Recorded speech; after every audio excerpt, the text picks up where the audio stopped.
huge Mercedes star, vertical fins, all blacked out, strong AMG styling, definitely, but closed front grille, and this round front means this is all electric, because this is the Mercedes EQE 53 AMG. So the EQE is this electric E-Class, or maybe electric CLS if you like, and here now in the AMG version. There will be two AMG versions available, the 43 and the 53. We'll tell you all about these details here with Thomas and Autogeful. And indeed, the front, very strong. And I think for the EQE styling, that AMG look really does the car very well. Of course, also stronger accentuations here in that lower part, a little bit more aggressive. The lights, not only LED standard, but also this digital light comes standard for the AMG versions. And these headlamps are also able to do projections on the road. For example, an AMG logo, or recently I also had it in the EQS. It was so funny when you are close to a construction site, you have a small digger emoji basically projected on the road. It was very, very funny. The length here at 4.95 meters or 195 inches. If we compare it to the EQS, this one here is 20 centimeters or 8 inches shorter, or 9.5 centimeters or 3 inches shorter from the wheelbase. This will give you more driving agility indeed. So the lengthwise, the size is comparable to an E-Class or CLS, but you can say CLS because you see here you have frameless windows, and this rather comes closer to a CLS than to an E-Class, we could say actually. Very interesting that we also have the rear axle steering here. For a normal EQE, you would either have 4.5 degrees or 10 degrees in the opposite direction in the front wheels. Here for the AMG version, it's limited to 3.6 degrees. That is of course something of a disadvantage because the turning circle won't be that narrow then. It is then, however, standard for the AMG models. What is the reason for that? The tires are actually wider, therefore it's not possible. And no matter if you pick 20 or 21 inch wheels, the diameter changes then, but the width of the tire is always then the same. You can see here 295 mil, so this is of course really large. These here are the bigger 21-inch wheels. If you want more comfort, then you would stick rather with the 20-inch wheels. What else is bigger? Yeah, not only the brake discs, of course, for better braking performance. If you really need that, most of the time the EVs use the recuperation. But also here, this rear spoiler, this one is way wider. Of course, that means less efficiency, but more downforce than here at the rear and more agility while driving a little bit faster, which you can do in the AMG versions. So the top speed for the 43, 210 kilometers an hour, or here for the 53 model, it's 240 kilometers an hour, or respectively in miles per hour, 130 miles per hour for the 43 or 150 miles per hour for the 53 model here. In the lower part you can see you have these diffuser fins. They have a visual effect, they also have some aerodynamic effect, but not to that extent actually. And here light strip goes all the way across the vehicle from right to left. Really beautiful, I think, very interesting design. And yeah, once again, I think design-wise, especially here with these black accentuations, it's really working very well with the EQE. By the way, this is also here an option. You can see here the high gloss black here around the windows and also at the side mirrors and so on. This is the night package, and standard would indeed be chrome around the windows, and also here in the lower area, the lower spoiler would be chrome even with the AMG. So this very sinister black appearance indeed only optional with that night package. Here I have some electric motors, and the normal EQE with the base model 350 starts with a rear-only electric motor, and there's a normal Mercedes all-wheel drive model, and the AMG models always come with two electric motors, one in the rear, the bigger one, the smaller one in the front. That's why the maximum split is 2/3 of power in the rear, 1/3 in the front, but they really vary a lot. Acceleration figures here for the AMG model. The 43 is just over 4 seconds to 100 kilometers or 60 miles an hour, and the 53 model just over 3 seconds. Interesting for that is both come with race start. We also have tested that in the EQS AMG. That's a funny thing. We're soon going to show you that again, also with that sound experience. The 53 also gets the so-called boost function, which even gives you more electric boost. Hardware-wise, interesting is when you go for normal EQE all-wheel drive and then upgrade to the 43, you have the same hardware as for the electric motors. The 53 here has modifications, even hardware modifications, than in the rear electric motor. Battery size is 91 kilowatt hours net. That means it gets the small battery from the EQS, but it will always be the same for all the different versions, also here for the AMG models. What can we expect from the range actually? It's only an estimate because we have experience with the EQS, with the bigger battery, but here for the small battery, I at this moment calculate with around 500 kilometers or 300 miles in summertime. Note that neither the EQS nor the EQE have a heat pump. This will be missing in winter times, so the range will significantly drop in winter time. Just did the experience with the EQS and it will almost be cut in half actually. There is no frunk. The only thing you can open here towards the front is the fill-in for the wiper fluid.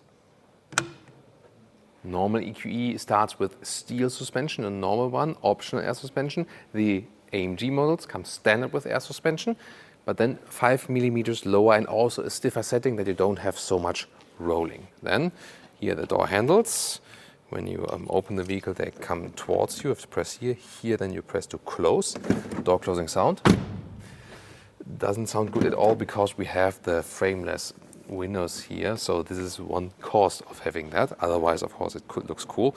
Then we also have a nice material choice right here. This is this new material, which is kind of a mix of microfiber and neoprene feel.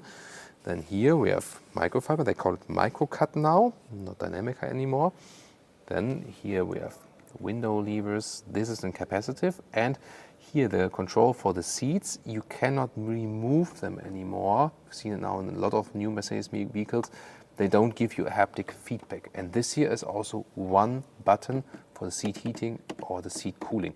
They combine the seat heating with the heated steering wheel, if it's spec'd in the vehicle, by the way, to again make less buttons. Here the AMG interior is featuring a lot of AMG logos. For example, the illuminated one here at the door sill. Then AMG floor mats and the typical aluminum pedals. There we are. As an option, you can also get the steering wheel with microfiber at the sides and optional microfiber here and carbon fiber in the top. In the bottom and in the top part. This would be my choice to make the steering wheel animal free. And as for the seats, at least in Germany and some European markets, we get then a microfiber on the inside and Artico leatherette on the outside. This is the animal skin seat, which probably also will again be standard in the US and the UK. We have to see about that for later configurations. So not the best offering as for the animal-free aspect here, and this is supposed to be a sustainable electric vehicle. Here, seating position. The EQE in general, we feature two different seat forms. The base one will have a separate head restraint and will be a little bit more plush from the seating surface. This is here the sportier seat, and it has a little stiffer bolt string, and it's not too wide here actually. So that's something we found recently, that the Mercedes seats in the last recent years, different models, doesn't seem to be optimized for tall drivers, and I do feel that here. So wouldn't say that it's the best comfort here. As for the space we have here, 1 meter 86, 6'1", some space left. This is here panoramic roof. We can also open it. That's actually quite cool. We have some electric vehicles which have these fixed panoramic roofs. Here we can also open it. And then for summertime, we can also apply a shade that doesn't get too hot. Let's just see if we were in the lowest position with the seat. Yeah, we were actually. So this is the seat enlengthment in the front here, by the way. Steering wheel has a very good size. And this already gets a very sporty atmosphere with that steering wheel. AMG steering wheel also have this two-spoke design. Then #capacitive BS buttons on the steering wheel, for example, for the cruise control.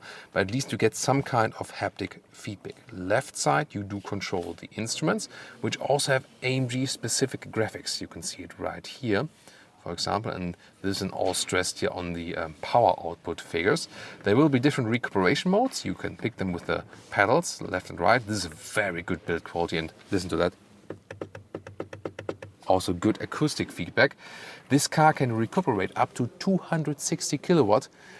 That's massive, that's faster than it actually works with charging. Charging is maximum 170 kilowatt, but the main important thing is it keeps the charging curve over a period of time so that from 10 to 80% state of charge, you can do that in about 30 minutes, and it's not a big difference to the EQS, which has a little bit higher peak charging. And AC charging, 11 or 22 kilowatt AC optional. So, as for the charging infrastructure they have inside the vehicle, inside that concept, and the efficiency at warm temperatures, very well done. Ooh, look at that.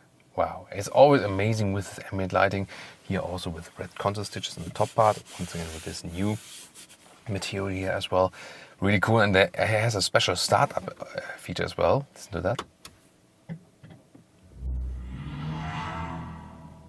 Ooh, yeah. And there's also this outside projection. The passenger screen here has this AMG screensaver, by the way. And you can also see how the ambient lighting goes to the inside of the door. Very beautiful. An optional Burmester sound system with one of the best 3D sounds there is available, actually. And also when you... Oh, that's when you say goodbye to the vehicle, actually. One more time here when starting up. And you really feel like this bass and in your knees and so. This is very, very interesting feature, definitely. You also have special performance apps here, for example. You can see some performance figures. This is the hyper screen, by the way, with an almost 18-inch screen. It's an option. It would start with a more vertical 12-inch-like screen, like we know from the S-Class or from the C-Class, for example. And then you do not have the passenger screen. So this is also for the AMG model is an option. Here, for example, you can also have a G vectoring meter and so on. So yeah, they added actually some small tweaks to that. So you also have some more AMG feature here, or even well, if you want to go to the track, for example, or want to do some drag races, then you can also measure these times. Is being done on a closed? Yes, of course. We are on a closed off track. Yes, of course. So here we can also change the sound, for example. Ooh, powerful. And here in the so-called settings select, then I can actually choose what I want to have displayed in that small steering wheel column in the corner there. And you can even remove some of the gauges there, or have now even more possibilities to put like so many things you want to access them there with the hotkeys. Wow. On the other side, you can always go to this driving mode or then turn it right here, and then you can also go to the Sports Plus mode. You also hear that even when being stationary here. Once again, good grip from the steering wheel. But what about the instruments? What you can see, but what we cannot see, are these infrared sensors, which are flickering on, but just on camera. But here the digital instruments, you can see here you have different total stylings. Ooh, track pace. And then, for example, also more classic. If you drive the AMG, but on the inside, you maybe just want an understatement. By the way, here in this snow mode, you only have 50% of the total power. In the comfort mode, you have 80 or 85%, depending on 43 or 53 model. And then in the Sport and Sport Plus mode, then you get towards this 100% of total power output. Unless you put pedal to the metal, because with the kick down, you always get the full power. Hey, no piano lacquer here in the middle console. Nice carbon fiber cover, and then you can slide it open. Inductive charging mat. This is the car key here, by the way, if you haven't seen it yet. USB-C connectors. These cup holders are adaptive. However, if you have a higher glass bottle here, they do not apply enough pressure, and then the glass bottle is like going like wow, wow, wow. So not too happy with these cup holders indeed. Then here, start-stop button, and you can also press this AMG button. Then you can also get to the AMG settings zone, but usually you do it at the steering wheel. And here you have this typical split opening for the armrest. Tinted windows in the rear. Hi, I'm Troy McClure. You know me from movies like, yeah, okay, I'm still on this. Here, you can see this is the part that stays that way. And then it goes down. Looks a little bit weird, right? But won't matter, when the door is closed. Here, in the rear. Take a look at first. looks quite spacious as for the legroom, but what about the headroom? You know, the EQE is a little bit shorter than the EQS. As for wind efficiency, by the way, it's actually better when a car is longer. Then, here on the inside, you fall a little bit backwards. So, yeah, we had similar in the EQS, but here, of course, a little bit less space. Legroom, however, is very sufficient. You can see here for 4 tall adults, or even 5, no problem. Headroom, I put my spine up now. Address has been saved. Which address do you want to The voice activation, I said headroom, and it's like home address. Headroom, home address? Interesting. Could you So, repeat your input? no, I won't repeat the input. Cancel. So here, when I come close here, yeah, it's really close for the headroom. Really, really close. That's the thing. And this is also one of the reasons why they did not go for a fastback hatch. If they had done that, there would be kind of no headroom left. In the middle part, you can sit, and then you're more towards the panoramic roof, but the back part is really hard. So comfort in the rear, mediocre, but legroom actually quite sufficient. Now the trunk or the boot is very soft and nice and fluent opening process. Then here the length, you can see here, is about 1 meter or 40 inches, but what's that? To see the hard plastic cover here in the Mercedes in the trunk, that's a little bit disappointing. I would have wished to have, a fabric cover there. Maybe that's something when Mercedes engineers see this video and also the comments say like, maybe that's a detail we can improve then.